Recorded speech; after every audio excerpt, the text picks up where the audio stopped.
உள்ளாட்சிகள், பஞ்சாயத்து ஆகியவற்றுக்கு ஒரே நாடு ஒரே தேர்தல் என்ற நடைமுறையை மிக கடுமையாக எதிர்த்தாக வேண்டும். மாண்புமிகு பேரவைத் தலைவர் அவர்களே, இரண்டாவதாக தொகுதி மறுவரையறை குறித்த ஆபத்துகளை விளக்க விரும்புகிறேன். தொகுதி மறுவரையறை திட்டத்தில் தென்னிந்திய மக்களை, குறிப்பாக தமிழ்நாட்டு மக்களின் நாடாளுமன்ற பிரதிநிதித்துவத்தை குறைக்கக்கூடிய ஆபத்து, சூழ்ச்சி இருக்கிறது. இது முளையிலேயே கிள்ளி எறியப்பட வேண்டும். தமிழ்நாட்டின் மீது, தென்னிந்தியாவின் மீது தலைக்கு மேல் தொங்கும் கத்தியாக தொகுதி மறுவரையறை உள்ளது. அரசியல் விழிப்பு மிக்க தமிழ்நாட்டை வஞ்சிக்கிற அநீதியான முயற்சி முளையிலேயே கிள்ளி எறியப்பட வேண்டும். இந்திய அரசமைப்பின் 82 மற்றும் 170 பிரிவுகளின்படி ஒவ்வொரு மக்கள் தொகை கணக்கெடுப்புக்கு பிறகும் நாடாளுமன்றம், மாநில சட்டமன்றங்களில் புதிய இடங்கள் உருவாக்கப்படுகின்றன. ஏற்கனவே உள்ள தொகுதிகளின் எல்லைகள் மறுசீரமைக்கப்படுகின்றன. எல்லை நிர்ணய சட்டத்தின்படி இவை செய்யப்படுகிறது. இந்த சட்டத்தின்படி எல்லை நிர்ணய ஆணையத்தை டீலிமிட்டேஷன் கமிஷன் ஆஃப் இந்தியா ஒன்றிய அரசு அமைத்து வருகிறது. இதுவரை 1952, 1962, 1972 மற்றும் 2002 ஆகிய ஆண்டுகளில் எல்லை நிர்ணய ஆணையங்கள் அமைக்கப்பட்டுள்ளன. இந்தியாவில் 1976 ஆண்டு வரை ஒவ்வொரு மக்கள் தொகை கணக்கெடுப்புக்கு பிறகும் மக்களவை, மாநிலங்களவை மற்றும் சட்டமன்றம், பேரவை இடங்கள் மறுநிர்ணயம் செய்யப்பட்டு வந்தன.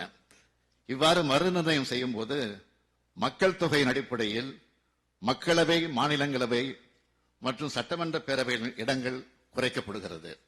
அதாவது மக்கள் தொகை கட்டுப்பாடு என்னும் கொள்கையை தீவிரமாக செயல்படுத்தி மக்கள் தொகையை குறைத்துக் கொள்ள மாநிலங்களுக்கு தரப்படும் தண்டனையாக அமைந்துள்ளது. இதனால் மக்கள் தொகை குறையும், மக்களுக்கான நாடாளுமன்ற பிரதிநிதித்துவம் குறையும். மக்கள் தொகை கட்டுப்பாட்டில் ஆர்வம் செலுத்தாத மாநிலங்கள் கூடுதல் பரிசை பெறும். அவற்றுக்கான பிரதிநிதித்துவம் அதிகமாகும். இதனை நாம் ஏற்றுக்கொள்ள முடியாது. இதனை நாம் எதிர்த்தாக வேண்டும். மக்கள் தொகை குறைவதால் ஜனநாயக உரிமைகள் மாநிலங்களுக்கு குறையக்கூடாது என்பதால் தான் அரசியலமைப்பில் 42வது சட்ட திருத்தம் செய்யப்பட்டது.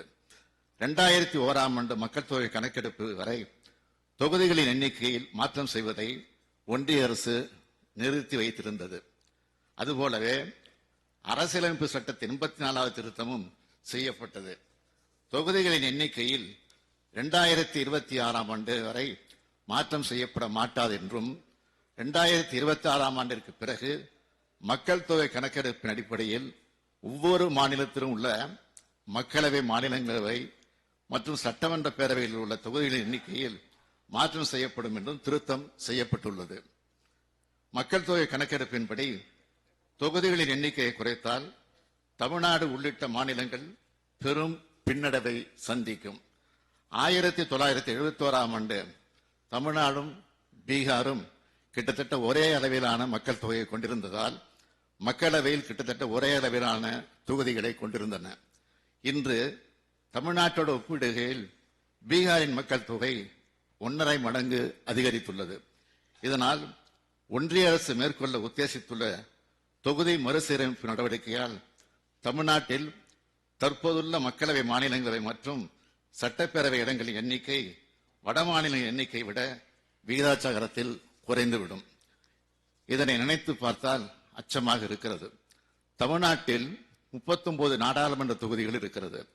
தமிழ்நாட்டின் உரிமைக்காக இவர்கள் குரல் கொடுத்து வருகிறார்கள்.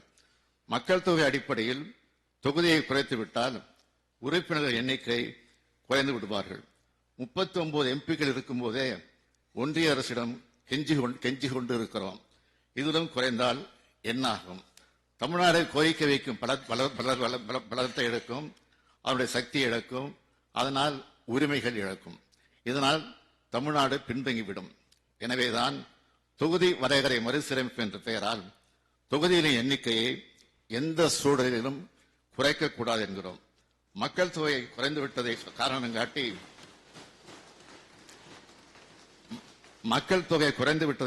காட்டி தென் மாநிலங்களுக்கு தொகுதிகளை குறைப்பது தமிழ்நாடு உள்ளிட்ட மாநிலங்களை பலவீனம் அடைய செய்யும்.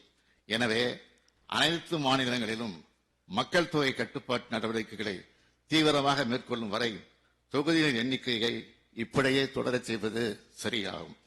இதுபோன்ற பாரபட்சம்தான் நிதி ஒதுக்கீட்டிலும் நிதி பகிர்விலும் காட்டப்படுகிறது.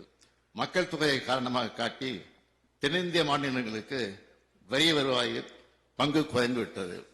இந்தியா என்பது பல்வேறு மாநிலங்கள் இணைந்த மாபெரும் நாடு. பல்வேறு மாநிலங்கள் இணைந்த கூட்டாட்சி, கூட்டரசு இது. இங்கு எந்த மாநிலமும் பிற மாநிலத்தை விட உயர்ந்ததோ முக்கியமானதோ அல்ல. அனைத்தையும் சமமாக நடத்த வேண்டும். மக்களுடைய எண்ணிக்கைக்கு ஏற்ப மட்டுமே பிரதிநிதித்துவம் என்று கணக்கிடப்பட்டு மாநிலங்களுக்கு இடம் ஒதுக்கப்பட்டால் புவியியல், மொழி, பொருளாதார, அரசியல் பின்னணிகளை புறந்தள்ளி செயலாகிவிடும். மக்களாட்சியின் ஆதார பண்பையை அது நாசமாக்கிவிடும். இதனால் ஏற்கனவே கனல் வீசிக்கொண்டிருக்கும் எதிர்ப்பு உணர்வுகளை மேலும் வளர்ப்பது போலாகிவிடும். இந்தியாவின் ஒற்றுமையை இதனால் வரை கட்டி காத்து வரும் கூட்டாட்சி தத்துவத்தை மீறும் செயல் எதையும் ஒன்றிய அரசு மேற்கொள்ளக்கூடாது.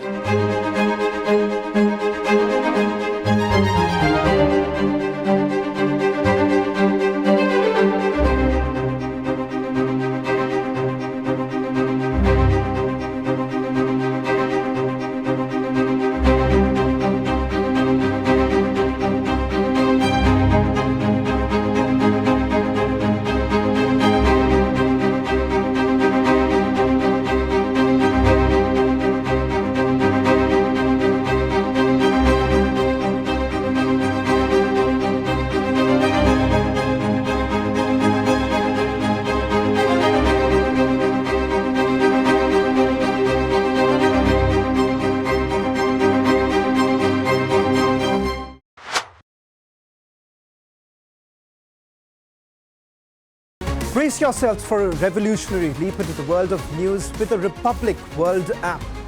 This is not just an app, viewers, it's a direct conduit to a world of news delivered with unparalleled authority and integrity right at your fingertips. Republic World app is your gateway to the latest updates, live streams and the debates that have become the hallmark of our journalistic prowess. Download Republic World app, available on Google Play Store and Apple App Store.